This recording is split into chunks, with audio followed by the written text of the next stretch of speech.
Bien, en esta primera sesión de los apéndices vamos a leer las cartas que aparecen en la edición del siglo XXI, que tienen un contenido muy distinto. Las dos primeras, desde el punto de vista analítico, no tienen mayor interés, pero sí tienen mucha utilidad para entender cómo se produce la ruptura de Marx con Proudhon, más que de Proudhon con Marx, que no tenían una relación, digamos, muy sólida ni muy estable, y que muestra también pues, cómo Marx, que suele tender a agarrar una fobia tremenda a aquellos que han sido antiguos colaboradores o personas a las que se ha acercado, también nos ayuda a explicar los motivos. Es decir, ¿qué es lo que le molesta a Marx cuando alguien, como en el caso de Proudhon y otros, pasa de ser considerado amigo a ser considerado ser despreciable? Bien, la primera carta, que es de mayo del 46, Marx ya había tenido una relación cuando estuvo en París muy importante con Proudhon, estuvieron hablando mucho tiempo. Marx ya en el año 44, 2 años antes, ya se define como comunista y bueno, está intentando montar su área de influencia en Europa y le pide a Proudhon que sea el canal a través del cual influir en un movimiento socialista que no tiene Marx en mucho valor. Marx valora más la Revolución Francesa que el movimiento socialista francés, al que considera pues, un conjunto de meapilas utópicos, más o menos. Dice Marx en su carta que el objetivo es que en los distintos centros de difusión del comunismo, que él espera que sean Alemania, Francia, Inglaterra, también otros países menores, Bélgica, Suiza, pues se puedan manifestar las diferencias de opinión y llegar a un cambio de ideas y una crítica imparcial. Cambio de ideas, obviamente, se refiere a de los demás, no las suyas, que todos los demás converjan hacia sus posiciones. He aquí un paso que había dado el movimiento social en su expresión literaria, a fin de liberarse de los límites de la nacionalidad. Bueno. Y aparte de decirle a Proudhon pues, que estaría encantado, todos pensamos que en los que se refiere a Francia no podemos encontrar mejor corresponsal que usted. Usted sabe que los ingleses y los alemanes hasta hoy le han apreciado mejor que sus propios compatriotas y si se une a nosotros, pues obviamente tendrá la capacidad también de tener mayor influencia en su propio país. Y añade Marx, aunque tal como está editado no parece un poco confuso, una postdata en la que declara ya como enemigo suyo, enemigo de su grupo en el movimiento socialista alemán, a Grün. Le denuncio al señor Grün en París. Este hombre es un petardista literario, una especie de charlatán que quisiera hacer el comercio de ideas modernas. Trata de encubrir su ignorancia con frases pomposas y arrogantes, pero se ha vuelto ridículo con sus galimatías. Además, este hombre es peligroso. Abusa de las relaciones que ha establecido con autores conocidos gracias a su impertinencia para hacerse con ellos un pedestal y comprometerles ante el público alemán. Y además, para que vea que usted en particular tiene que romper relaciones con Grün, en su libro sobre los socialistas franceses tiene la audacia de llamarse el profesor de Proudhon. Cuando todos sabemos que Proudhon es un gran filósofo que no necesita maestros vivos.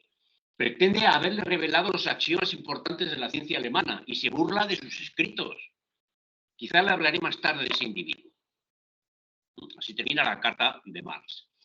La carta lleva también unas líneas de las personas que junto con él forman el núcleo central, las del grupo de los comunistas alemanes, que son Engels y Gigot.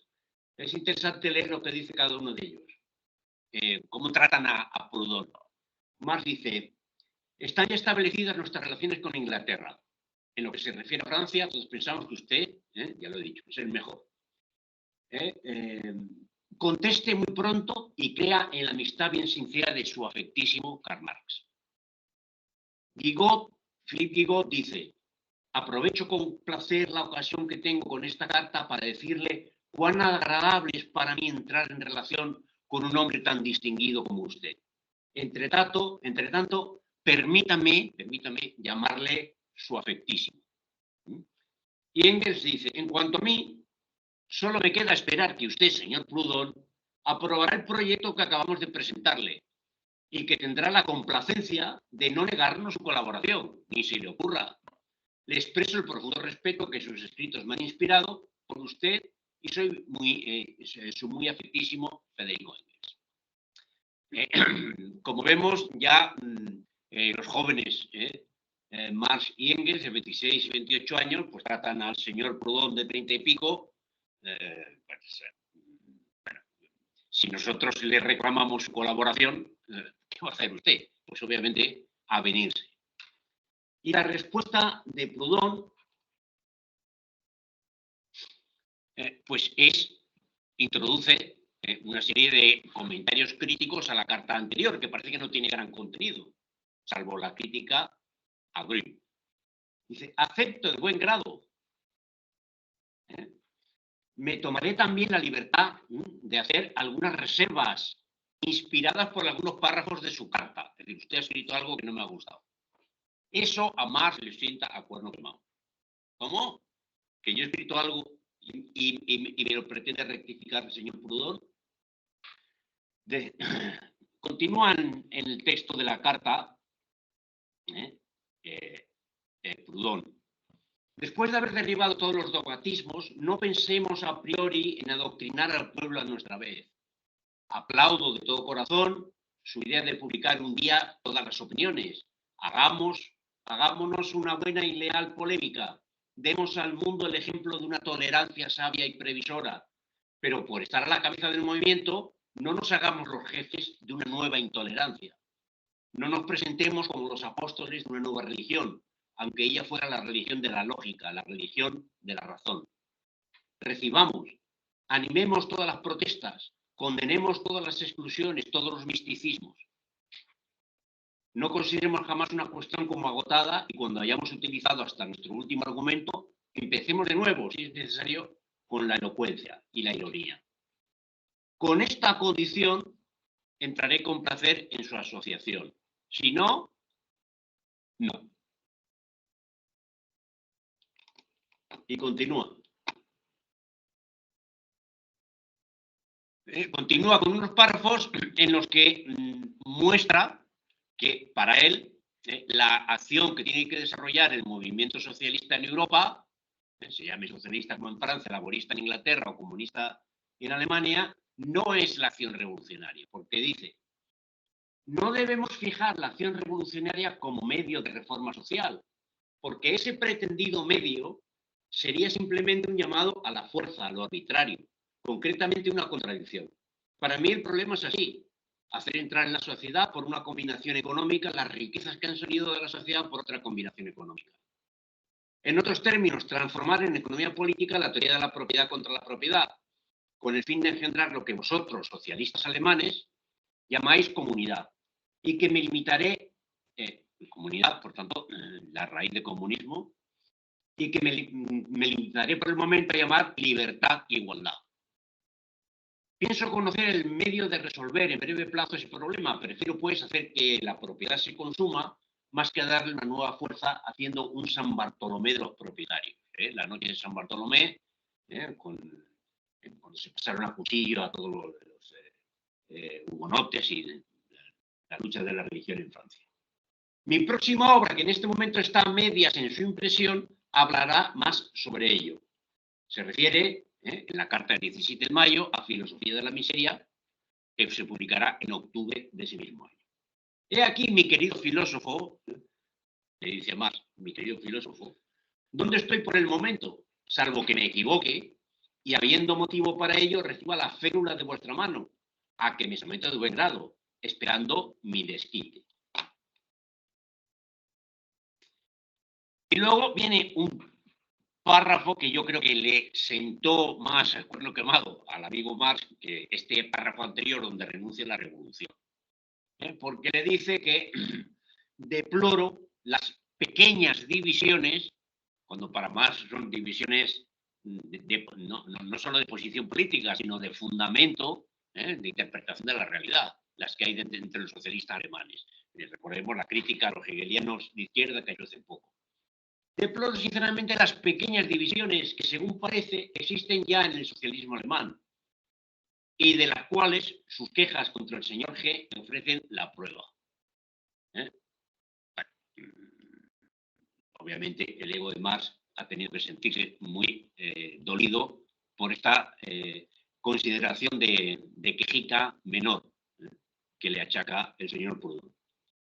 Temo que tenga de ese escritor una idea falsa, y empieza a contar los problemas de familia que tiene, de trabajo, cómo tiene que dedicarse a cosas para dar de comer a su mujer y a sus 2 niños, teniendo que vivir nada más que de su pluma. Lo que sí sé, dice a continuación, y que estimo más que condeno, un pequeño acceso de vanidad por mi parte, es que debo al señor Grün, así como a su amigo Everbeck, el conocer las obras de usted, mi querido Marx, y las de Engels, y del libro tan importante de Feuerbach. En fin, Grün y Everbeck trabajan en conservar el fuego sagrado de los alemanes residentes en París. Y el respeto que tienen por estos señores los obreros los consultan me parece una garantía segura de la rectitud de sus intenciones. Bueno, es evidente que Proudhon le dice a Marx, bueno, si quiere colaboro bajo mis condiciones, no las vuestras, y en todo caso, yo en la discusión que hay entre los socialistas alemanes me posiciono del lado de Grün y de Weber más que del lado de Marx y de Engels. Es evidente que es el resultado más importante de esta carta, en la que insiste con su libro futuro que va a salir unos meses después. Tendría placer, mi querido Marx, en verle rectificar una opinión provocada por un momento de irritación, porque estaba enfadado al escribirme. Grün me ha manifestado un deseo de traducir mi obra actual. Si me quisiera dar la promesa de su colaboración, mi querido Marx, yo mandaría inmediatamente mis pruebas al señor G. Y pienso, no obstante sus agravios personales, de los cuales no quiero ser juez, esa conducta nos honraría a todos. 1000 amistades, sus amigos Engels y yo. Su afectísimo Proudhon. Está claro que Proudhon se posiciona del lado de Grün en la polémica de los socialistas alemanes y además dice que la colaboración con Grün se va a concretar en el libro que va a salir próximamente, que es Miseria de la filosofía. La respuesta de Marx ya sabemos cuál es. Romper, igual que rompió con el grupo de Grün, pues obviamente romper con Proudhon y además haciendo sangre en la ruptura, escribiendo la miseria de la filosofía como respuesta a la filosofía de la miseria. Bien.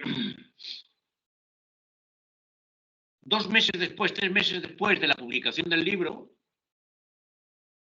y cuando ya Marx tiene prácticamente redactada su crítica, ya ha tenido ya en mayo pues medio año para que le reconcomieran el rencor contra Proudhon, escribe una larga carta a Annenkov, donde lo interesante no es tanto los comentarios sobre Proudhon, que vienen a reproducir lo que dice el libro, sino la forma en que sintetiza su interpretación,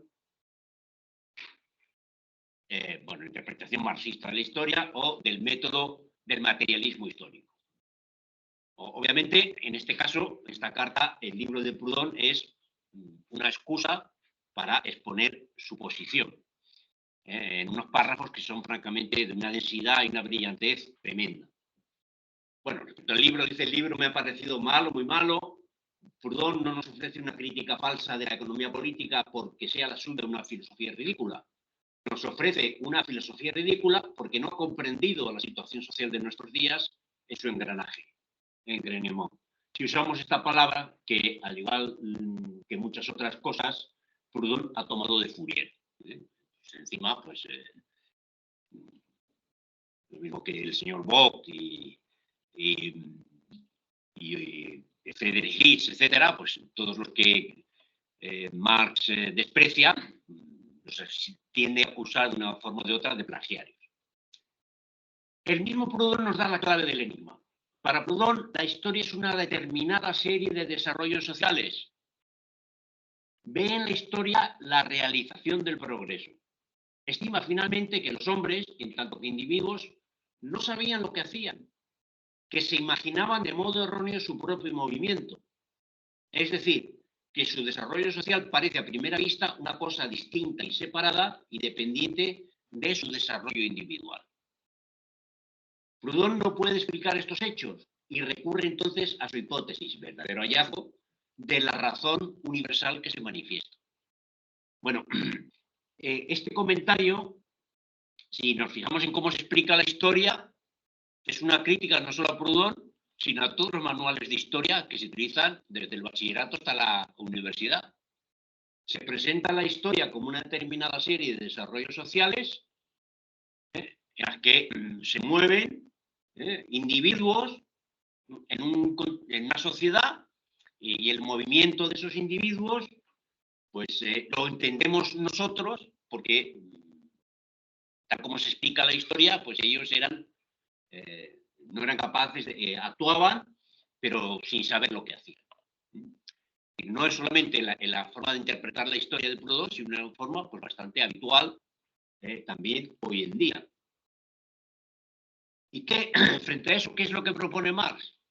¿Qué es la sociedad? Cualquiera que sea su forma, sino el producto de la acción recíproca de los hombres. ¿Pueden los hombres elegir libremente esta o aquella forma social? Nada de eso. A un determinado nivel de desarrollo de las fuerzas productivas de los hombres corresponde una determinada forma de comercio y de consumo. Es decir, la acción de los individuos es el desarrollo social. Y el desarrollo social es la realidad del individuo. El individuo no existe al margen de su participación en una determinada fase de desarrollo social. A determinadas fases de desarrollo de la producción, del comercio y del consumo corresponden determinadas formas de constitución social. Una determinada organización de la familia, de los estamentos o de las clases. En una palabra, una determinada sociedad civil. A una determinada sociedad civil corresponde un determinado régimen político que no es más que la expresión oficial de la sociedad civil.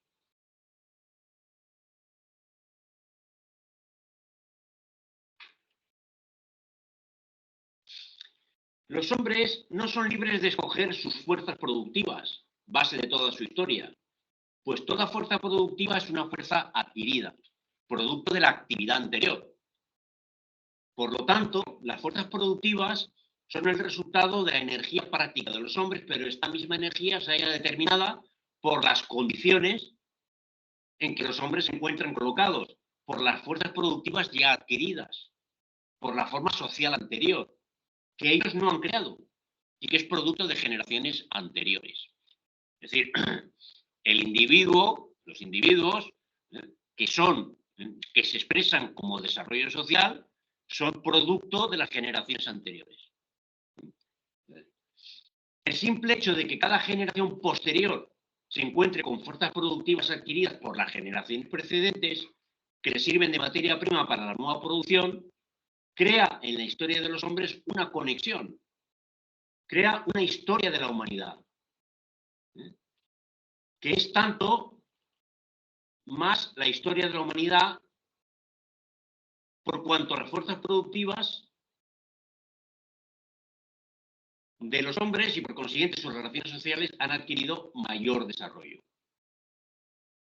Es decir, no es una sucesión de etapas, sino que es un proceso continuo de evolución. La historia no se puede cortar como en trozos aislados o independientes de sí, porque cada uno de ellos depende en su evolución, en su proceso del anterior. Y la suma de todos ellos es la historia de la humanidad, de la especie, como decía en los manuscritos. La consecuencia obligada de lo anterior es que la historia social de los hombres es nada más que la historia social de los hombres es nada más que la historia de su desarrollo individual.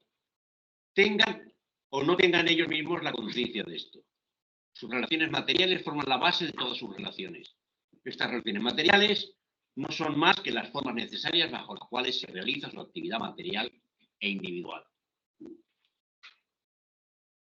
El desarrollo individual es el desarrollo social. El desarrollo social es el desarrollo individual.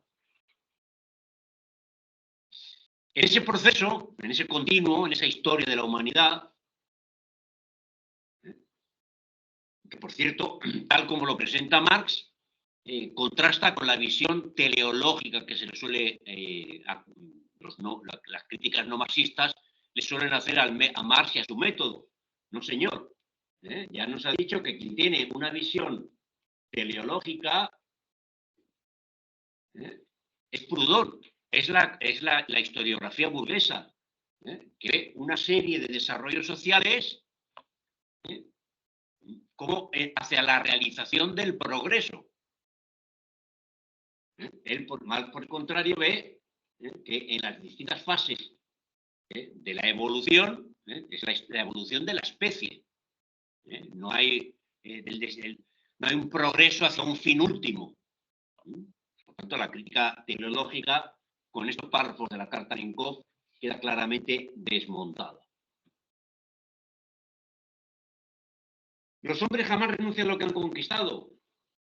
Para no verse privados del resultado obtenido, para no perder los frutos de la civilización, los hombres se ven constreñidos desde el momento en que el tipo de su comercio no corresponde ya a las fuerzas productivas adquiridas a cambiar todas sus formas sociales tradicionales. Y aquí parece que está replicando a la carta de 6 meses antes a la carta de Proudhon. Aunque, porque Proudhon le dijo, recordemos, bueno, yo eso de la revolución, pues no lo veo muy claro, porque yo antes, cuando era más joven, como usted, pues sí, también lo veía, pero ahora ya me he hecho mayor y creo que el pensamiento, etcétera, ¿no? Pues Marx dice, no, pues es que el propio desarrollo social de la sociedad capitalista, en el país donde primeramente se desarrollan las fuerzas productivas sociales de las nuevas formas de organización social capitalista, en Inglaterra, estallaron 2 truenos, la revolución de 1640 y la revolución de 1688. En Inglaterra fueron destruidas todas las viejas formas económicas, las relaciones sociales congruentes con ella y el régimen político que era la expresión oficial de la vieja sociedad civil. Por lo tanto, las formas de la economía bajo las que los hombres producen, consumen e intercambian son transitorias e históricas.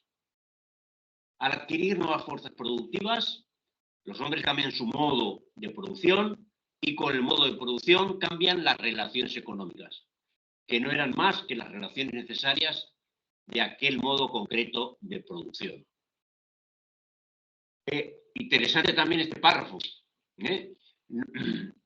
Frente al economicismo que se suele acusar a Marx, bueno, el primero cambia cuando la infraestructura, que no es una expresión que utiliza aquí, cuando la infraestructura económica se ha desarrollado hasta un determinado nivel, se produce un salto cualitativo, dice el escolasticismo soviético, y de pronto aparece la nueva sociedad mediante un proceso de trueno revolucionario.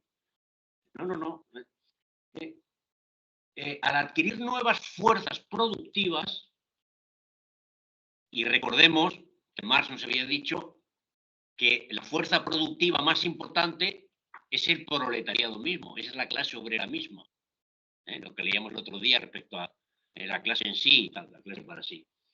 Dice, cuando al adquirir nuevas fuerzas productivas los hombres cambian su modo de producción. Y al cambiar el modo de producción, cambian las relaciones económicas. Y al cambiar las relaciones económicas, cambian el conjunto de sus relaciones sociales. Es decir, que tampoco se puede decir que haya un determinismo económico un condicionamiento económico ineluctable para que, si no se dan esas condiciones de desarrollo de las relaciones económicas, se produzca el cambio de modo de producción. Vemos aquí cómo utiliza modo de producción susceptible de cambio revolucionario, las formas transitorias de producir, consumir e intercambiar, las relaciones económicas y previamente nos ha hablado pues, su tipo de comercio, pues se refiere cuando habla de la sociedad civil, la organización de la familia, de los estamentos de la clase, es decir, la sociedad civil. Cuando cambia el modo de producción, cambia la forma en que se realiza el modo concreto de producir y cambia la sociedad civil. Sociedad civil es el equivalente a superestructura, a lo que entendemos por superestructura. Esto es lo que Proudhon no ha sabido comprender y menos aún demostrar. Incapaz de seguir el movimiento real de la historia, Proudhon nos ofrece una fantasmagoría con pretensiones de dialéctica. Bueno, pues si la hemos leído, la carta es muy rica, tiene mucho contenido. Vemos, por ejemplo, el tema del maquinismo, que tiene un papel tan importante en el Grundrisse y también en el tomo primero del Capital. Marx dice, el concepto de máquina no es un concepto, lo mismo que buey no es un concepto. Es una forma de organización, el proceso de producción de la vida material de los seres humanos. Cada una de las formas de división del trabajo tiene sus instrumentos de producción específicos. De mediados del siglo XVII a mediados del XVIII, por ejemplo, los hombres no lo hacían todo a mano. Poseían instrumentos muy complicados, como telares, buques, palancas, etc. Así pues, nada más ridículo que derivar las máquinas de la división del trabajo en general. Esto respecto a algunas interpretaciones que también se han hecho del maquinismo bajo el capitalismo, que se considera que el maquinismo es la forma que corresponde al modo de producción. Cuando tienes las máquinas, tienes el modo de producción capitalista. Cuando tienes la fábrica y tienes el telar la máquina de vapor y la Spinelli, el telar automático, ya tienes las condiciones objetivas para el desarrollo del capitalismo. ¿No? En otras épocas, en otros periodos históricos, también ha habido máquinas. Lo que ocurre en el capitalismo es que hay una forma más sistemática y más constante en la transformación tecnológica de esas máquinas. Puede decirse que hasta 1825, periodo de la primera crisis universal, las necesidades del consumo en general crecieron más rápidamente que la producción. Y el desarrollo de las máquinas fue una consecuencia forzada de las necesidades del mercado. A partir de 1825, la invención y la aplicación de las máquinas no ha sido más que un resultado de la guerra entre patronos y obreros. Es decir, es la competencia y la lucha de clases la que determina la forma, la lucha de clases capitalista, la que determina la forma que adquiere el maquinismo capitalista. El desarrollo tecnológico seguiría otros rumbos en un modo de producción diferente. El tipo de tecnología, de conocimiento que se aplicaría a procesos mecánicos sería muy distinto. El modo de producción donde los seres humanos se organizaran de otra forma y no mediante el trabajo asalariado y la relación capital-trabajo, patronos y obreros. Bien, pero esta forma de desarrollo del maquinismo, es decir, el desarrollo del maquinismo capitalista determinado por la lucha de clases capitalista, solo puede decirse de Inglaterra. En cuanto a las naciones europeas, se vieron obligadas a emplear las máquinas por la competencia que les hacían los ingleses, tanto en sus propios mercados como en el mercado mundial. Por último, en Norteamérica, la introducción de la maquinaria se debió tanto a la competencia con otros países como a la escasez de mano de obra. Es decir, a la desproporción entre la población del país y sus necesidades industriales. Hacer de Marx un determinista tecnológico, como se ha hecho en muchas ocasiones, pues este párrafo, de nuevo, sirve para desmontar esa interpretación. La aplicación actual de las máquinas es una de las relaciones de nuestro régimen económico presente, pero el modo de explotar las máquinas es una cosa completamente distinta de las propias máquinas. La máquina no es un concepto. El maquinismo capitalista, la forma en que se organizan y se desarrollan y se despliegan nuevas máquinas y nuevas formas de máquinas, corresponde a un modo de producción específico.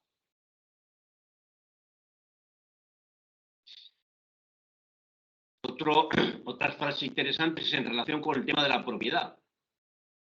Proudhon se supera a sí mismo cuando permite que la competencia, el monopolio, los impuestos o la policía, la balanza comercial, el crédito y la propiedad se desarrollen en el interior de su cabeza precisamente en el orden de mi enumeración.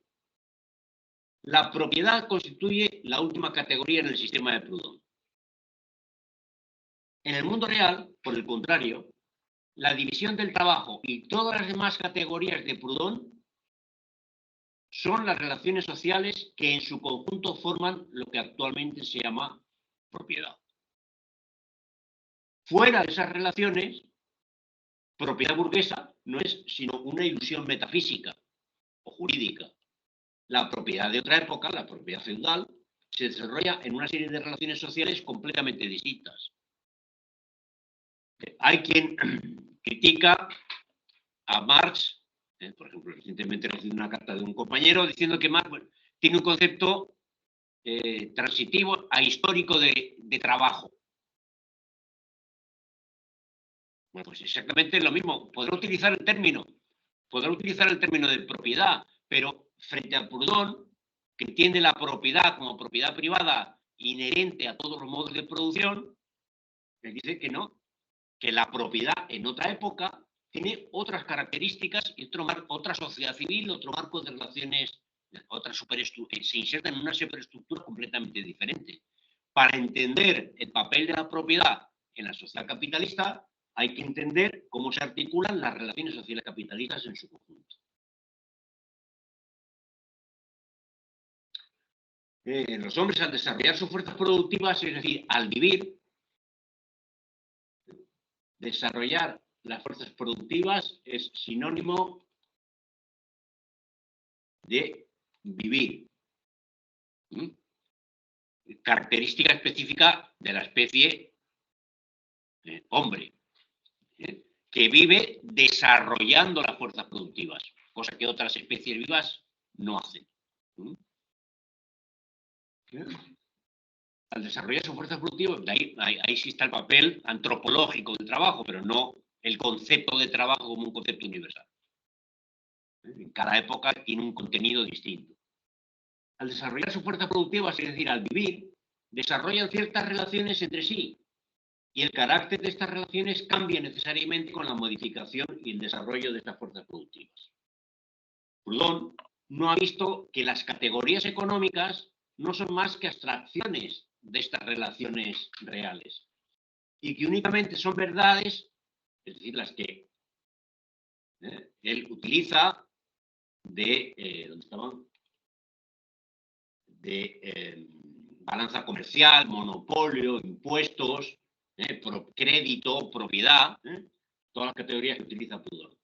Esas categorías no son más que abstracciones de las relaciones reales y que únicamente son verdad mientras esas relaciones subsistan.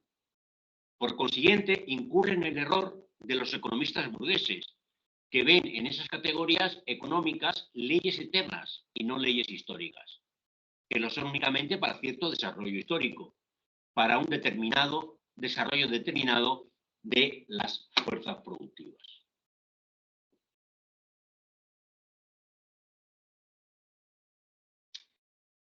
Lo que Proudhon no supo ver es que los hombres producen también, con arreglo a sus fuerzas productivas, la sociedad civil, las relaciones sociales en que producen el paño y el lienzo. Y menos aún ha sabido ver que los hombres que producen las relaciones sociales con arreglo a su producción material crean también las ideas, las categorías, es decir, las expresiones ideales abstractas de esas mismas relaciones sociales. Por lo tanto, estas categorías son tan poco eternas como las relaciones a las que sirven de expresión. Son productos históricos y transitorios. Y vuelve al tema que le lleva quemando desde la carta de mayo, del 17 de mayo de Proudhon.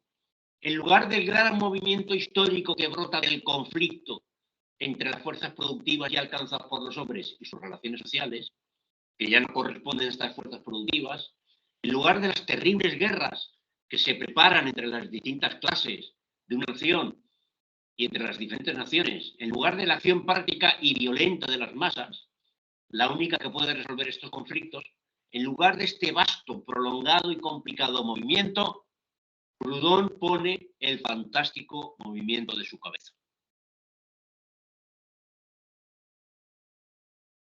Bien, antes de este último párrafo que he señalado, para dar coherencia a toda la expresión del proceso histórico tal como lo define Marx, aparece también esta, una reflexión sobre la dialéctica que me parece interesante.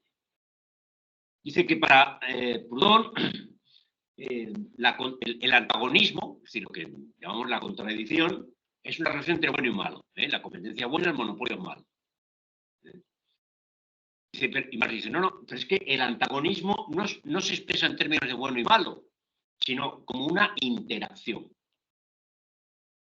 Y la síntesis, que no es una fórmula, sino un movimiento, la síntesis, porque esto de nuevo para los partidarios de la no la escolástica, que sería darle un valor muy alto, sino del escolasticismo soviético. La síntesis no es la resolución de la contradicción. La síntesis es la expresión, el movimiento de esa contradicción. El monopolio engendra la competencia y la competencia engendra el monopolio. Al cambiar la base social sobre la que descansan las relaciones económicas, al aniquilar el modo actual de producción, se aniquila la contradicción y su síntesis. No solo la competencia, el monopolio y su antagonismo, sino también su unidad, su síntesis, el movimiento que es el equilibrio real de la competencia y del monopolio. El verdadero equilibrio no es la síntesis. El verdadero equilibrio en este antagonismo era el derrocamiento de todas las relaciones sociales que servían de base a esas instituciones feudales y al antagonismo existente entre ellas. Párrafo que me parece muy sugerente y muy rico para contrastar cómo entiende Marx el análisis de las contradicciones sociales, muy lejos de la expresión formal que se suele expresar como leyes de la dialéctica, a mayor gloria de Federico Engels. Bueno.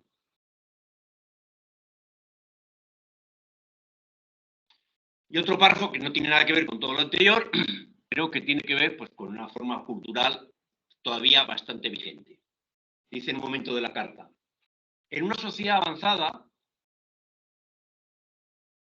el pequeño burgués, en virtud de la posición que en ella ocupa, se hace socialista por una parte y economista por la otra. Es decir, se siente deslumbrado por la magnificencia de la gran burguesía y experimenta a la vez simpatía por los sufrimientos del pueblo. Es al mismo tiempo burgués y pueblo. En su foro interno se ufana de ser imparcial, de haber encontrado el justo equilibrio, que tiene la pretensión de distinguirse del término medio. Ese pequeño burgués, obviamente está hablando de Proudhon, ese pequeño burgués diviniza la contradicción, porque la contradicción constituye el fondo de su ser. Él no es otra cosa que la contradicción social en acción. Debe justificar teóricamente lo que él mismo es en la práctica. Bueno, esta definición cultural de lo que es el intelectual pequeño burgués aplicada a Proudhon, creo que encaja perfectamente en lo que es la intelectualidad pequeño burguesa hoy en día, en la academia y fuera de la academia. en muchos programas políticos, pues se manifiesta, por un lado, ese deslumbramiento por la magnificencia de la gran burguesía, pero nosotros estamos aquí para ayudar a los pobres, a los que menos tienen, a los más vulnerables, que es lo que se dice ahora. Como vemos, ha cambiado un poco los términos, pero la realidad cultural sigue siendo la misma. Tiene elementos fundamentales porque seguimos bajo el mismo modo de producción. Bien, también voy a presentar la carta a von Schweitzer, que es muy posterior. La anterior está escrita al calor de la polémica de la escritura de La miseria de la filosofía y la filosofía de la miseria, y la carta a von Schweitzer, pues, es la respuesta a la petición de este literato y revolucionario alemán en el momento en que se muere Proudhon. ¿Qué opina usted? Estamos hablando del año 65, pues ya casi 20 años. Bien, esta carta también bueno, tiene un cierto interés para ver las relaciones de Marx y Proudhon, porque aquí es donde dice cómo en el año 44, durante su estancia en París, estuvo hablando mucho y trabó un contacto personal con Proudhon, que les llevó a pasar noches enteras discutiendo, etc. 2 años después lo criticó sin piedad como pequeño burgués fundamental. Pero también tiene interés por, no solamente por, digamos, la relación biográfica y situar la aparición de la crítica de Marx a Proudhon en su contexto, sino también por el propio contenido de desarrollo y de síntesis de la forma en que Marx piensa la realidad. Las relaciones de propiedad de los tiempos antiguos fueron destruidas por las feudales, dice en un momento en esta carta. Y estas por las burguesas. Así, pues, la propia historia se encargó de someter a crítica las relaciones de propiedad del pasado. En la carta a Annenhof del 46 ya había dicho que no hay un concepto de propiedad transitivo en el tiempo, sino que la palabra propiedad se refiere a relaciones sociales muy distintas y distintos modos de producción. De lo que trata en el fondo Proudhon es de la moderna propiedad burguesa, tal como existe hoy en día. Eso es lo que la naturaliza, como los economistas burgueses que naturalizan sus categorías, las categorías que explican su sociedad, como si fueran la explicación de la economía de todos los tiempos. A la pregunta de qué es esa propiedad, qué es la propiedad burguesa, solo se podía contestar con un análisis crítico de la economía política, que abarcase el conjunto de esas relaciones de propiedad, no en su expresión jurídica como relaciones de voluntad, sino en su forma real, es decir, como relaciones de producción. Este párrafo del año 65 encaja perfectamente con el párrafo de diciembre del año 45, en cómo hay que entender e interpretar las relaciones de propiedad.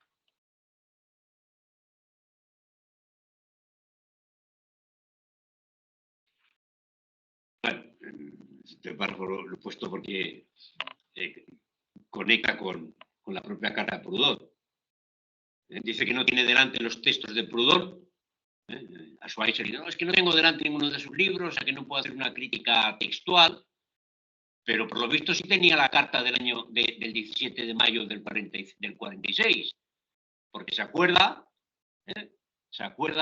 que en esa carta Proudhon le decía que, bueno, que puede que me equivoque, y si me equivoco,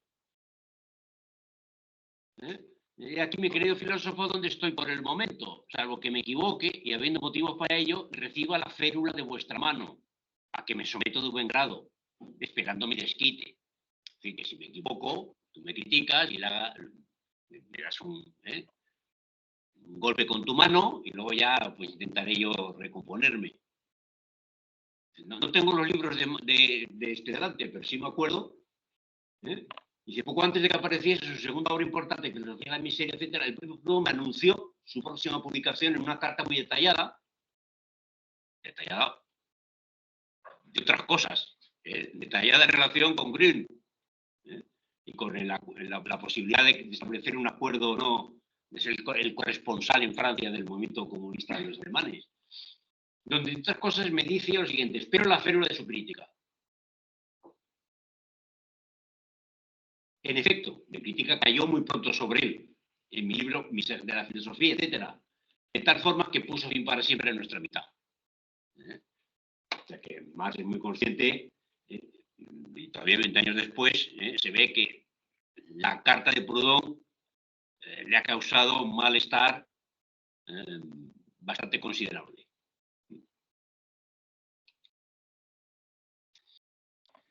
Y vuelve a lo mismo de la carta de Inkoff. En lugar de considerar las categorías económicas como expresiones teóricas de relaciones de producción formadas históricamente y correspondientes a una determinada fase de desarrollo de la producción material, Proudhon las convierte de un modo absurdo en ideas eternas, existentes desde siempre, y cómo, después de dar este rodeo, retorna al punto de vista de la economía burguesa. La idea de propiedad, de división del trabajo, de crédito, etc.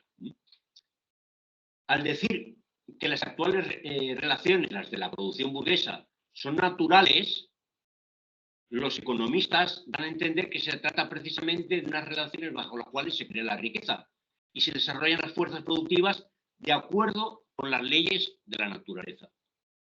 Por consiguiente, estas relaciones son en sí leyes naturales, independientemente de la influencia del tiempo. Son leyes eternas que deben regir siempre en la sociedad. De modo que hasta ahora ha habido historia, pero ya no la hay. Es decir, la aparición del capitalismo como forma más desarrollada en ese proceso teleológico, pues da lugar a lo que dice Fukuyama, el fin de la historia. Esa idea del fin de la historia, Marx entiende que se deriva de la interpretación burguesa de la realidad, de la interpretación burguesa que utiliza las categorías de interpretación del modo de producción capitalista como categorías de validez universal.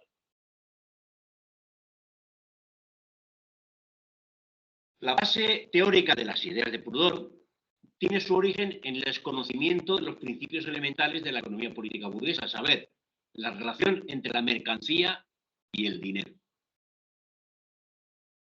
Mientras que la superestructura práctica no es más que una simple reproducción de esquemas viejos y mucho mejor desarrollados. Los principios elementales de la economía política burguesa pasan por comprender la relación entre mercancía y dinero, que va a constituir la primera parte, la primera sección del Capital. No cabe duda, y es de por sí evidente, que el crédito, como ocurrió en Inglaterra a principios del siglo XVIII y como volvió a ocurrir en ese mismo país a principios del XIX, contribuyó a que las riquezas pasasen de manos de una clase a las de otra, y que en determinadas condiciones económicas y políticas puede ser un factor que acelere la emancipación del proletariado. Pero es una fantasía genuinamente pequeño burguesa considerar que el capital que produce interés es la forma principal del capital y tratar de convertir una aplicación particular del crédito, una supuesta abolición del interés, en la base de la transformación de la sociedad. Fijémonos que ecos respecto a la realidad actual tiene esta frase de Marx. La alternativa de los microcréditos, del premio Nobel Yunus. Conceder créditos a bajo interés para que los pobres vayan produciendo y dejen de ser pobres. O la idea del predominio del capital financiero, entendido como capital que produce interés, como capital de crédito, que toma posesión de todas las otras formas de capital. Bueno, eso para más, esas interpretaciones serían propuestas claramente, genuinamente pequeño burguesas. el pequeño burgués consta de, por una parte, y de, por otra parte, esta idea también me parece curiosa, en su definición, en la definición que había hecho en el texto de la carta de Nenkov sobre las características del pequeño burgués, que busca siempre situarse en el equilibrio, distinto al término medio, no busca la equidistancia, busca el equilibrio en el pequeño burgués. Y bueno, está deslumbrado por la gran burguesía, pero experimenta a su vez simpatía por los sufrimientos del pueblo, y quiere ayudarle. Por ejemplo, desde la política consiste en ayudar a los más vulnerables. Dice hoy un sector importante de la izquierda. Bueno, pues eso lo completa con esta también otra expresión 20 años después. El pequeño burgués está por una parte, pero por otra, por otra parte, el charlatanismo en la ciencia y la contemporización en la política son compañeros inseparables de semejante punto de vista. A tales individuos no les queda más que un acicate, la vanidad. Como a todos los vanidosos, solo les preocupa el éxito momentáneo, la sensación.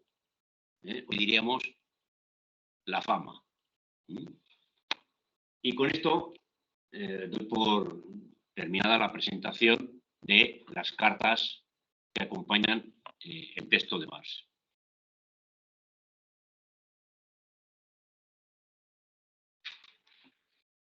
Comentarios que tengo que hacer ahora.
¿No tiene nada que decir? Habéis quedado tan deslumbrado por la presentación que he agotado tan absolutamente todo lo que dice Marx en estas cartas. Creo que no.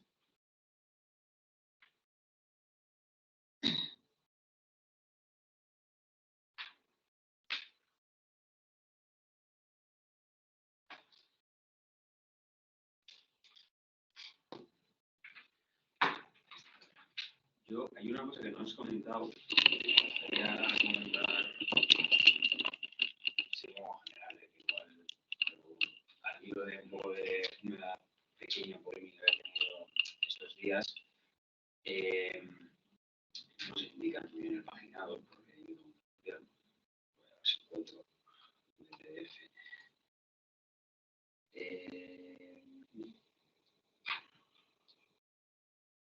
¿Y qué carta? En la de Anenkov, que empieza con así pues el señor Proudhon debió principalmente a su falta de conocimientos históricos.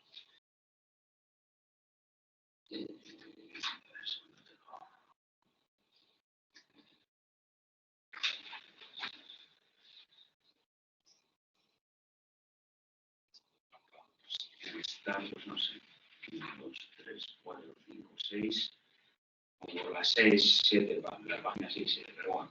En cualquier caso, Al final. Sí, por el final. O sea, ¿Cómo se comienza? Por el medio, en realidad. ¿Cómo dices que empieza el párrafo? Así pues, el señor Proudhon debió principalmente a su falta de conocimientos históricos, no ha visto que los hombres al desarrollar sus fuerzas productivas, es decir, al vivir, desarrollan las relaciones entre ellos, y el carácter de estas relaciones cambia necesariamente con la multiplicación y desarrollo de estas fuerzas productivas. Pero bueno, en cualquier caso, esa frase precisamente sigue de la manera que dice: no ha visto que las categorías económicas no son más que traducciones de estas relaciones reales, y únicamente son verdaderas mientras estas relaciones subsisten. Por tanto, incurren en el error de los economistas burgueses que en estas categorías económicas de eternas y históricas, pero son únicamente para cierto desarrollo histórico, para un desarrollo determinado de las fuerzas productivas. Que a mí me parece que aquí dos cosas interesantes, que por un lado es la que ya ha comentado Joaquín, que es pues, el hecho de intentar no sé cómo decirlo, pero como intentar, por así decirlo, extraer de sus determinaciones históricas particulares a esas abstracciones, a esos conceptos que se hacen. Pero luego, por otro lado, me parece que hay una cuestión interesante, que es que, claro, que habla de las categorías económicas como algo que no son más que abstracciones. Y en ese sentido, a mí me parece que también, que una cosa que también es bastante importante dentro del método de Marx, que es precisamente cómo se parte de ese concreto para ir a lo abstracto, para volver a lo concreto. Esa abstracción y ese abstracto, esa categoría económica, no es como simplemente como digamos, un conocimiento no desarrollado, no es simplemente como un conocimiento, digamos, menos puro o más limitado que ese conocimiento concreto último, sino que precisamente mediante esas categorías económicas, aunque sean solo válidas para esas determinaciones históricas concretas, son, para decirlo, un momento necesario dentro del conocimiento para precisamente llegar a ese concreto. El concreto entendido no como la cosa fenomenológica que se toca, sino el concreto que lo menciono más una vez, que es como síntesis de múltiples determinaciones y demás. Y luego hay otra cosa que también me ha parecido interesante con respecto al apartado de las máquinas, que bueno, esto sabría que también analizarlo más de manera pormenorizada, pero que muchas veces se tiende como al hecho de pensar que los modos de producción cambian cuando se desarrollan las fuerzas productivas, es decir, cuando tecnológicamente pues, se haga un salto tecnológico y esas fuerzas productivas pues, permiten, por así decirlo, crear unas nuevas relaciones de producción. Esto efectivamente puede ser así, pero por lo general en muchos otros medios de producción, por ejemplo, en el caso de cómo se instala la propiedad feudal, por cómo explica el surgimiento de las máquinas y demás, más en esos apartados, precisamente lo contrario, es la degradación de las fuerzas productivas, de las viejas relaciones de producción y de ese agotamiento, lo que lleva a cambiar esas relaciones de producción y lleva precisamente a crear un nuevo modo de producción. Sin más, me parece como interesante en ese sentido también para huir un poco de esas lecturas un poco teleológicas, de ese progreso que se autorrealiza o que se va autorrealizando. Sí, el párrafo que he señalado, que está en la página 138 de la edición del siglo XXI, las categorías económicas no son más que abstracciones de las relaciones reales. Bueno, eso hace referencia, es también para entender el método. Marx, cuando lee a Ricardo, y finalmente termina por utilizar la teoría, aceptar la teoría del valor-trabajo, no acepta la teoría del valor-trabajo como categoría, sino que analiza la realidad que bajo la idea, bajo el concepto de valor-trabajo, está utilizando, cuál es la realidad que subyace a ese objeto, a ese concepto que Ricardo utiliza, valor-trabajo, y que forma parte del debate entre los economistas burgueses de la primera mitad del siglo XIX. Y lo mismo que hoy habría que considerar, pues qué sé yo, la categoría de equilibrio, o la idea de óptimo, o la idea de productividad marginal. Es que en la siguiente, en 2 páginas más adelante, en la 140, precisa todavía más la cuestión de la abstracción. Para Proudhon, las abstracciones, las categorías son la causa primaria. A su juicio, son ellas y no los hombres quienes hacen la historia. La abstracción, la categoría considerada como tal, es decir, que es una categoría abstracta, una categoría considerada como categoría. ¿Y qué es una categoría considerada como categoría? Es decir, separada de los hombres y de su acción material. Si es separada, es naturalmente inmortal, inalterable, impasible, no es más que una modalidad de la razón pura, la idea de división del trabajo, o la idea de propiedad privada, o la idea pues, de crédito. Son categorías que, abstraídas del contexto social en las que se aplican, pues sí, tienen ese carácter de inalterabilidad, de inmortalidad. Dice, lo que quiere decir simplemente que la abstracción considerada como tal es abstracta, admirable tautología, dice. No, es que las categorías, las ideas con las que una sociedad se interpreta a sí misma, hay que analizarlas críticamente, nos dice la carta, y no como categorías abstractas, hay que analizarlas contextualizándolas en el momento histórico en el que aparecen. Ese es el método de Marx. Mientras que para Proudhon, o para la economía burguesa, descubre el concepto y ya el concepto nos permite explicar la realidad. El concepto, la categoría.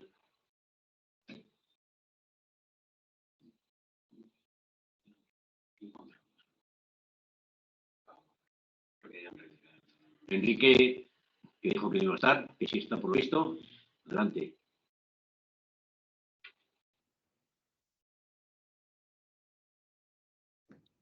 ¿Se me escucha?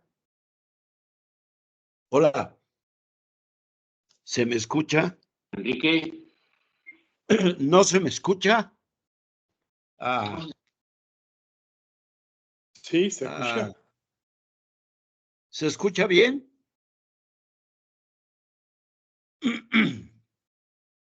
¿Se me escucha? Hola. Hola.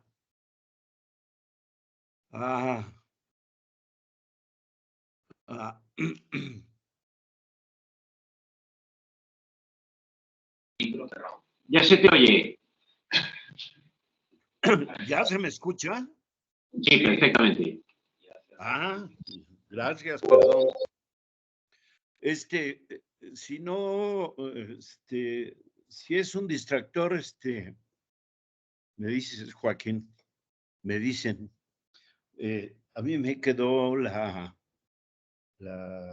cosquilla y he estado leyendo esto de lo abstracto a lo concreto y el método de Marx, por aquella discusión de que no es el problema de la abstracción, que no sé cómo quedó, o a lo mejor es otra bronca.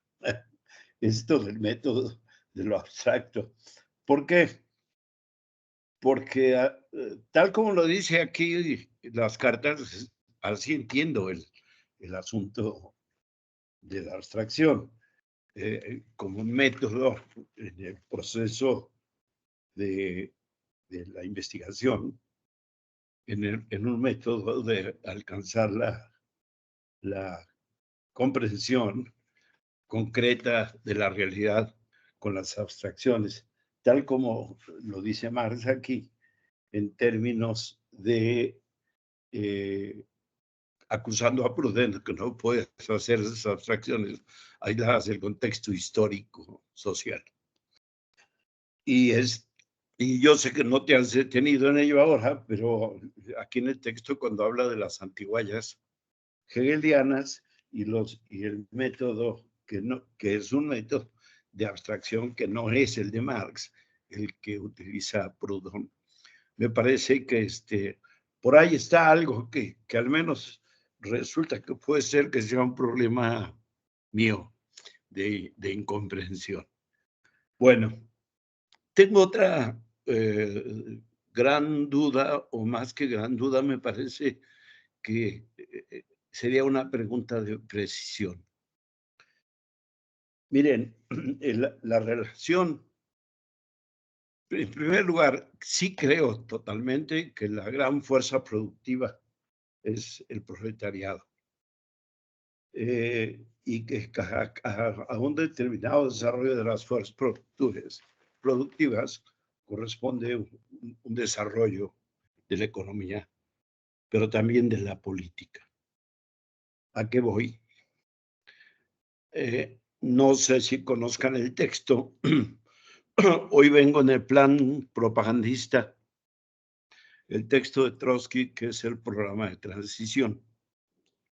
En el programa de transición, que es un documento que es de los últimos documentos que Trotsky deja desde el punto de vista político en el proceso de fundación de la Cuarta Internacional.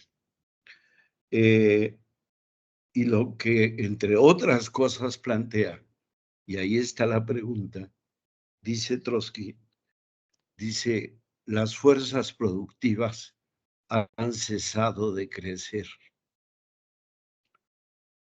Por lo tanto, esa comprensión del concepto de la categoría fuerza productiva no corresponde a una cuestión tecnológica, corresponde al contexto general, universal de la sociedad.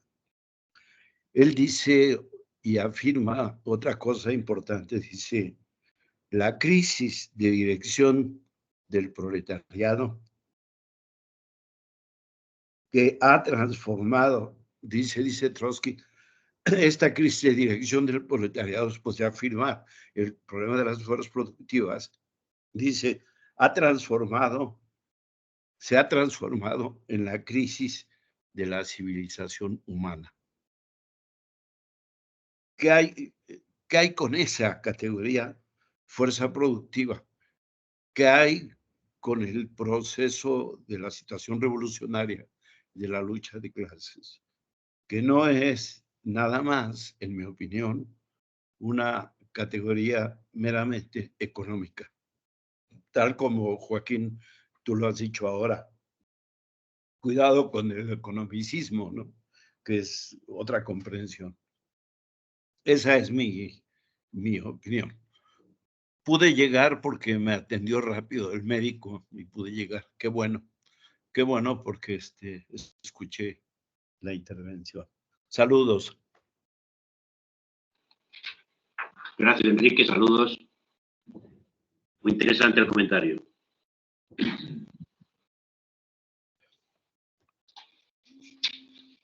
Más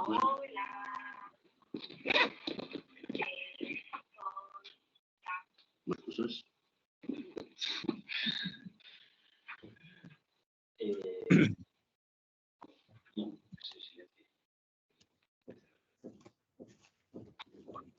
¿Qué? Ya sabes, 3 puntos de duda. Igual si no van a entrar los 3 puntos. Interpartir.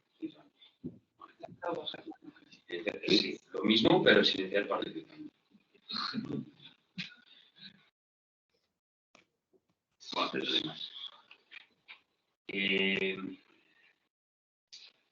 Ahí tenemos en esas mismas páginas, de hecho está como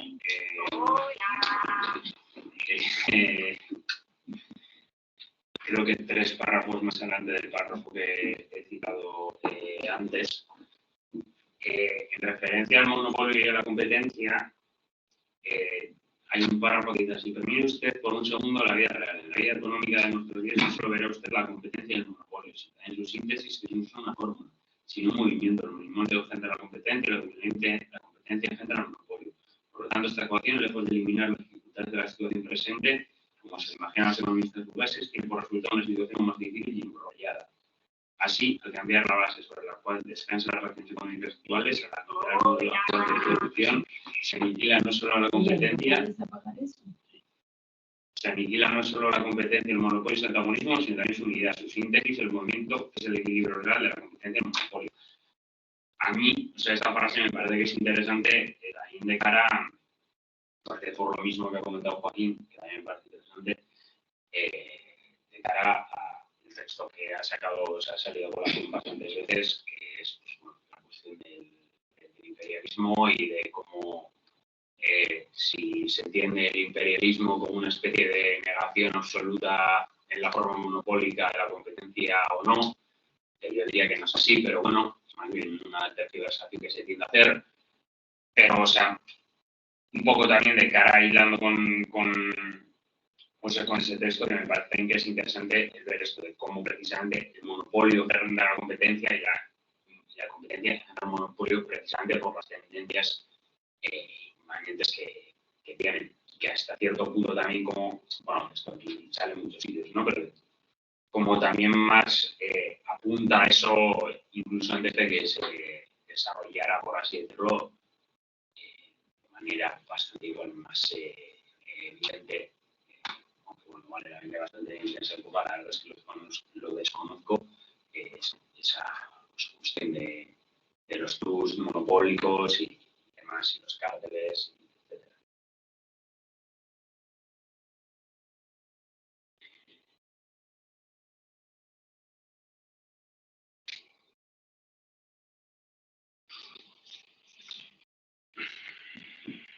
Y si el monopolio es de la competencia es del monopolio, el monopolio no es la negación de la competencia. Es una forma de competencia.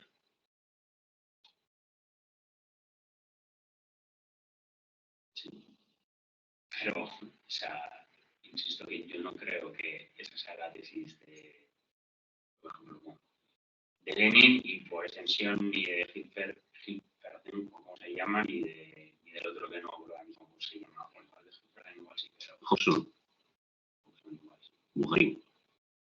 Unos Bujarin, sí, pero o sea, son tres a los que se citar ahí, unos Bujarin, otros Hilferding y otro no sé cuál es, igual Hobson, no sé cuál es.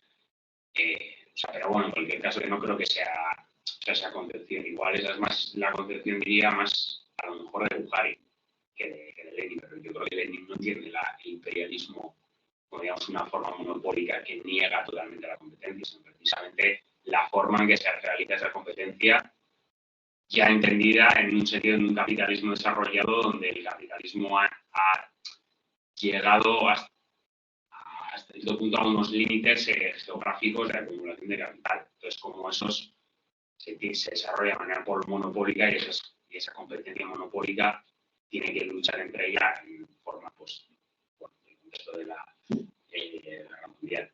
Y luego, aparte de eso, también otra cosa que quería decir, y antes de que se me olvide, o sea, a mí, o sea, por mucho que independientemente y historiográficamente pueda ser que Marx le haya cogido manía a Proudhon o no, o sea, que creo que es bastante, hasta cierto punto como claro que bueno, que no le tienen alta estima.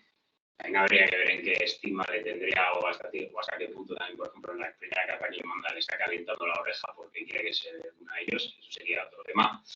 Pero bueno, en cualquier instancia, o sea, que solo hay que ver, o sea, ni Marx ni Proudhon es ni juez ni verdugo del conflicto que han tenido, sino que ha sido el presidente de la propia historia, que es precisamente la propia historia, el desarrollo del método y los posicionamientos políticos que luego tiene Proudhon, donde sé que esa ruptura tampoco es simplemente una cuestión de inquina personal, como una especie de rechazo amoroso que Marx le pide salir a Proudhon y Proudhon le rechaza a Marx, sino que hay sustancialmente, como bien has indicado tú, por ejemplo, en la polémica del socialismo alemán, Proudhon, digamos, que se posiciona pues, con Grun y demás, que Grun y demás también acabaron como acabaron, y Proudhon mismo también acabó como acabó, porque tú tampoco lo has citado, pero por ejemplo, cuando escribe sobre, bueno, cuando se marca una especie de la lucha de clases en Francia, lo Marx con, no sé dónde está, creo que lo cita en alguna carta, el golpe de Estado, etcétera, etcétera. Sí. Puede ser, sí, no sé, creo que lo cita. Pero básicamente pone, como había hecho en muchas otras ocasiones anteriormente, como por ejemplo en el caso de Italia y demás, que también hay declaraciones así parecidas, igual en ese sentido no muy afortunadas por parte de Marx y de Engels en otros contextos, como puede ser, por ejemplo, como dijo yo en su día, pues, sobre los pueblos eslavos y demás, ¿no? Pero, o sea, que se ve claramente, o sea, que no es una cuestión de inquina personal, o solo de inquina personal, sino también es que hay fundamentaciones políticas claras.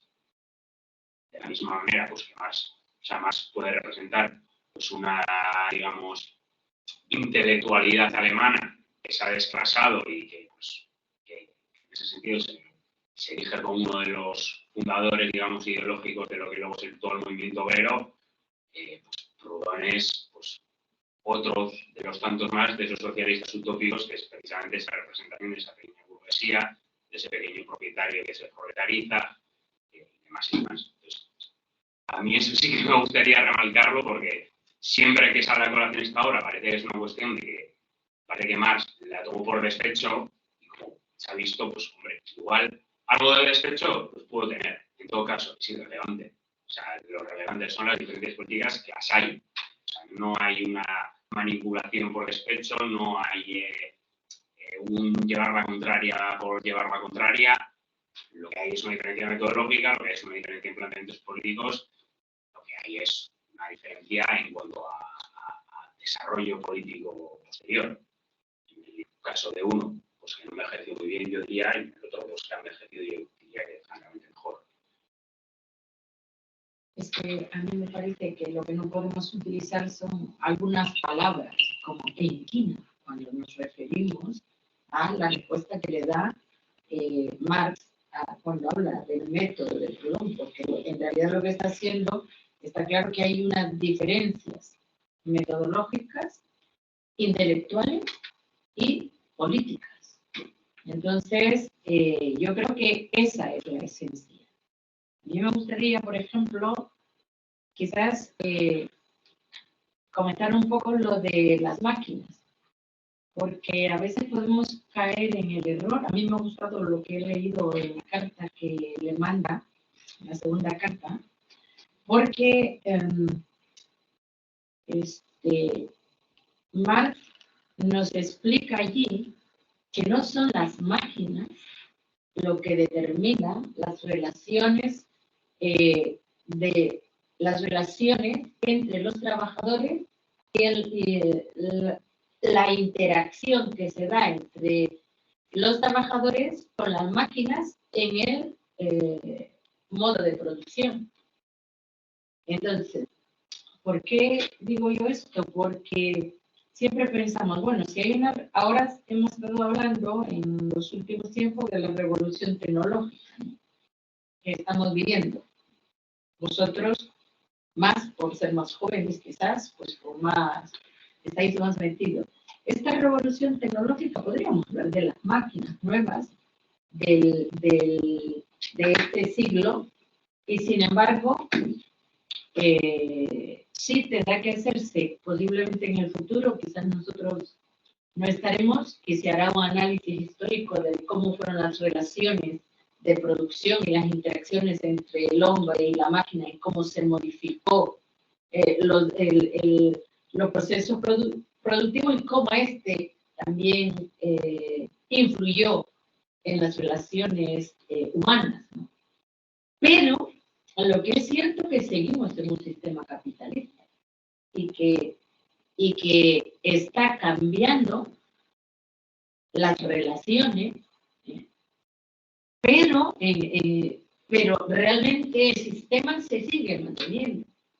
Está claro que el sistema capitalista, como el sistema feudal, que es el que conocemos, no sabemos el que vendrá, porque ese es el misterio, digamos, ¿no?, del método histórico que se va analizando, va desarrollándose, otros vendrán y retomarán todos los análisis que se hagan en este momento y posiblemente van a vivir un cambio productivo que no es el que nosotros estamos viviendo en este momento. Para mí, eso es una de las cosas que más me ha gustado en estas cartas, porque Marx deja claro que en el modelo feudal había máquinas. Y en el momento en que él estaba también había máquinas y más avanzadas. Pero esto no cambiaron el sistema capitalista. Entonces, ahora también tenemos nuevas máquinas. Está claro que tampoco quizás estamos analizando ni luchando por unos cambios, sino que estamos un poco aborregados, ¿no? Como que la revolución se ha quitado de ese cambio necesario o de ese revulsivo necesario después de la crisis de la Unión Soviética y de todas las revoluciones en América Latina y en África, pues como que se ha quedado la humanidad un poco empantanada, ¿no? Como ya no hay otra alternativa, la única alternativa es esta que tenemos. Entonces, bueno, un poco quería comentar lo de las máquinas, porque creo que ahora estamos teniendo una revolución industrial con las máquinas, pero sin embargo estamos yendo al espacio, estamos teniendo unos avances increíbles y sin embargo seguimos en el modelo capitalista. Y nunca mejor dicho, me gusta esa parte donde habla de la esclavitud, que no la hemos mencionado, donde dice en esta carta la esclavitud directa es un pivote de nuestra industrialización actual, lo mismo que las máquinas y el crédito. Fíjate, sin esclavitud no habría algodón y sin algodón no habría industria moderna. La esclavitud es lo que ha dado valor a las colonias. Las colonias son lo que han creado el comercio mundial y el comercio mundial es la condición necesaria de la gran industria mecanizada. Y ahora seguimos siendo esclavos, porque yo creo que eso lo va cambiando el sistema. Entonces, fíjate, bueno, ya no quiero seguir hablando pero creo que esto que se está refiriendo a la esclavitud que se hizo en la época de las colonias y que hasta el 19, el desarrollo de Norteamérica tiene su fundamento en ese trabajo esclavo, y la riqueza y los capitales que también se desarrollan en Europa, y sin embargo, ahora mismo seguimos siendo la clase obrera, los esclavos modernos del siglo XXI.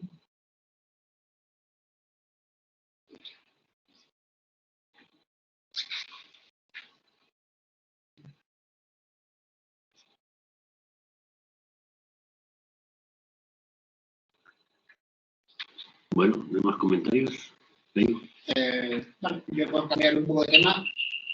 Hay una frase al final de la carta de Alenkov, creo. Sí, al final de la carta de Alenkov, cuando está hablando de la condición de clase de Proudhon, la cual representa perfectamente intelectualmente, que dice que el señor Proudhon corresponde el mérito de ser el intérprete científico de la pequeña burguesía francesa, lo que representa un verdadero mérito, pues la pequeña burguesía será parte integrante, dice Marx, de todas las revoluciones sociales que han de suceder. Y al ver eso no termino de entender muy bien si está haciendo algún chascarrillo irónico que no pillo o si en efecto está afirmándolo, que la pequeña burguesía tendrá una parte, lo cual evidentemente es evidente que una parte tendrá, pero no entiendo el sentido en el cual lo está diciendo. Y no sé si alguno de vosotros podría tratar de aclarar mejor cuál es la posición de Marx, cuáles son las ideas de Marx respecto al papel de la pequeña burguesía en la futura revolución. Porque es evidente que para este momento ya he identificado el sujeto revolucionario principal, que es evidentemente el proletariado, lo ha identificado correctamente, ha expuesto las razones por las cuales es el sujeto revolucionario, pero el resto de las clases también tienen, o sea, aparte de la burguesía, que evidentemente es la gran burguesía que ostenta el poder y que se beneficia mayormente del sistema, se va a oponer evidentemente a esta revolución, eso también queda claro, pero acerca del resto de las clases que hay en la sociedad o partes de clases como la pequeña burguesía, el campesinado, el resto de las clases feudales, se han escrito chorros de tinta por parte de otros muchos autores que sí que conozco mejor, por ejemplo, el campesinado de Mao o de Lenin, el papel de la pequeña burguesía en la revolución democrática burguesa de Lenin en la Rusia zarista, pero de Marx exactamente no sé si conocéis más acerca de cuáles son sus opiniones.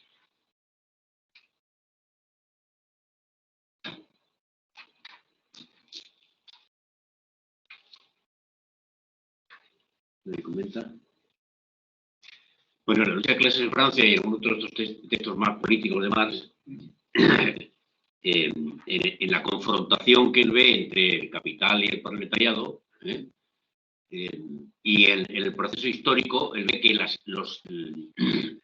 que parte de la lucha del proletariado consiste en atraerse a aquellos sectores de clases en proceso de descomposición, como consecuencia del desarrollo de las fuerzas productivas capitalistas, por ejemplo, en el campo, la pequeña burguesía rural, y también dice que en el carácter que tienen los procesos revolucionarios, la pequeña burguesía juega un papel clave si se posiciona del lado del proletariado o si se posiciona del lado del gran capital. En ese sentido, más incluso es visionario, porque en el siglo XX, lo que se constata en la primera mitad del siglo XX es que la pequeña burguesía es la base del fascismo, ¿no? Un movimiento contrarrevolucionario tremendo que termina por liquidar las perspectivas de la revolución en Europa. Yo creo que en ese sentido es el que lo dice.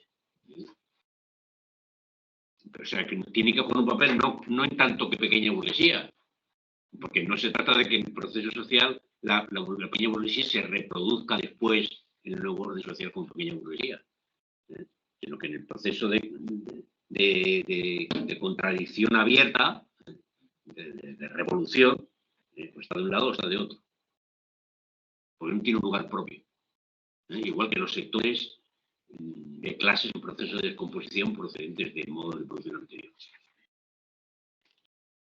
Sí, eso también, por ejemplo, lo critica también en la crítica del programa de Gotha, por ejemplo, en parte apartado en que en el programa de Gotha pone algo así, ¿no? Que el proletariado será la clase, no sé cómo dice, pero es algo así como que será la clase revolucionaria por sí misma o que se emancipa a sí misma frente a todas las otras clases que son reaccionarias.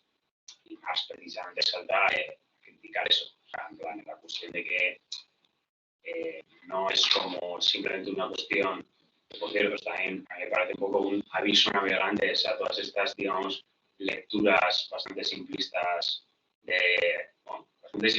y que a veces se confunden porque identifican el Frente Único con el Frente Popular, etcétera, etcétera, y les critican por clasistas cuando, bueno, esto es otro tema, pero cuando ni siquiera son capaces de defender dos estrategias diferentes que tienen que ver lo mismo o cuestiones de programa de mínimos o me da igual cualquier otro tipo de cuestión o las críticas que se pueden hacer a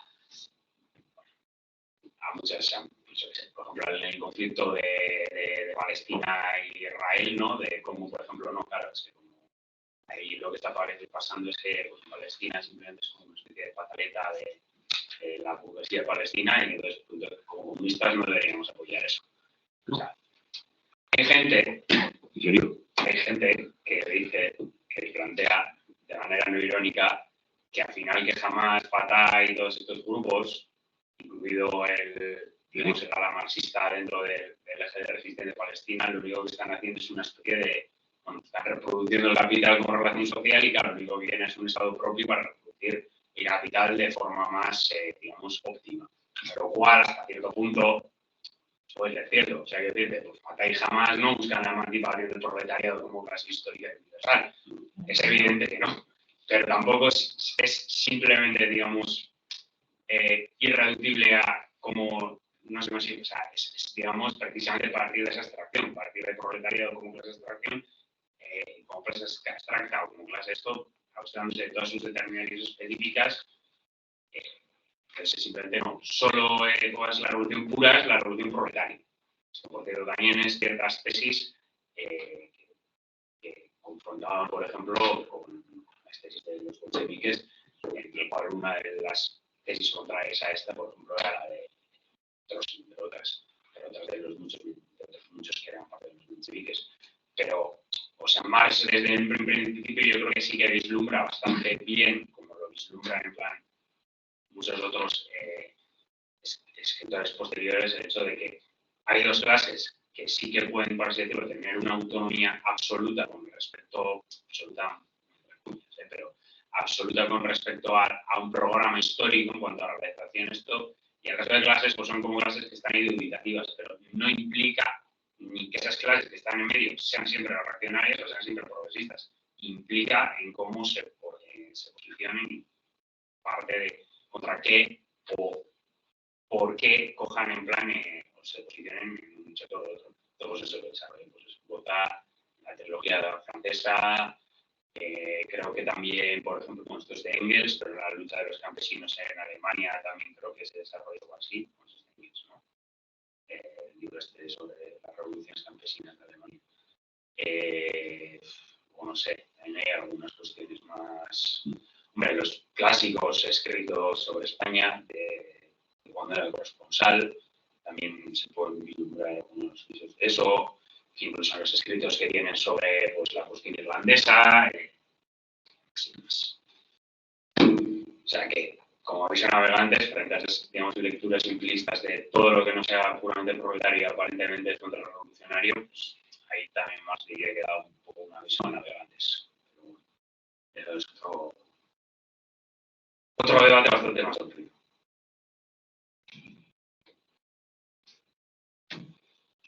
Contestado, ¿eh?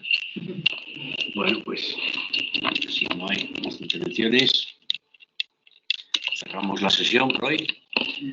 Quedaría, por tanto, el discurso sobre libre cambio y el prólogo de Engels al libro de Marx para dentro de 15 días. ¿Quién va a presentarlo?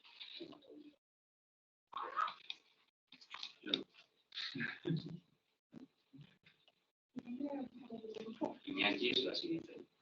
O sea, la primera de Iñaki decía que la primera de Wagner. Bueno, pues por el grupo de WhatsApp nos ponemos de acuerdo quién presenta la semana que viene, dentro de 15 días. Si queréis, presento yo. Vale. Adjudicado. Bueno, y aquí también ya he presentado después de mí. O sea, Sí. ya hemos hablado ya creo los habituales.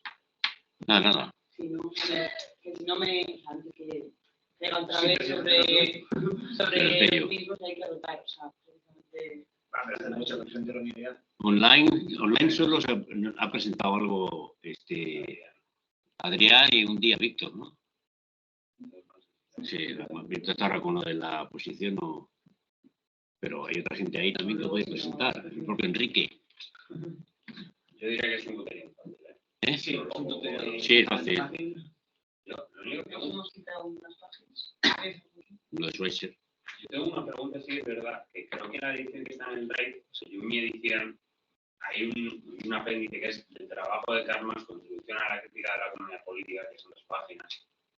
Y creo que en el PDF no está. Pero en el siglo XXI no está eso. Bueno, me parece que es interesante. Es un extracto de ¿Es un extracto de qué? de contribución. Entiendo que es de la contribución a la crítica de la economía política. Entiendo que del prólogo. Son eso casi. Son 3 páginas. Las escaneamos y las dos. También, Tampoco es que aquí vaya a descubrir el nuevo Marx que ha sido oculto y Bueno, ¿qué edición es esa? La de la de Progreso, Progreso. pero pues, aparentemente la del siglo XXI es la misma de la de Progreso, pero los apéndices pues, han decidido incluir algunas cosas y otras no. No, del siglo XXI, la traducción es la de Progreso, pero los textos es la de, digamos, y los comentarios son los de la edición francesa de Rubén. Por eso hay tanto comentario de crítico contra. O sea, por eso aquí también, por ejemplo, las 2 cartas de Masip no sé. Se lo he mirado. ¿No tiene las cartas? Sí. Claro. Bueno, entonces presenta Pello y añadimos esas 3 páginas. sí. Encima también porque eso, creo que van acerca de esto de los bancos de cambio y de que ya hablamos en su día. Bueno, por la idea de Proudhon del. Sí, bueno, no de Proudhon, sino que habla de otro, pero. Bueno, sí, Le daremos. sobre el tipo de trabajo, sobre las mercancías que son. Bueno, Sí. Yo creo que es igual un apartado que igual a los marxistas analíticos les gusta un poco. Ya que me has dado un capítulo, yo.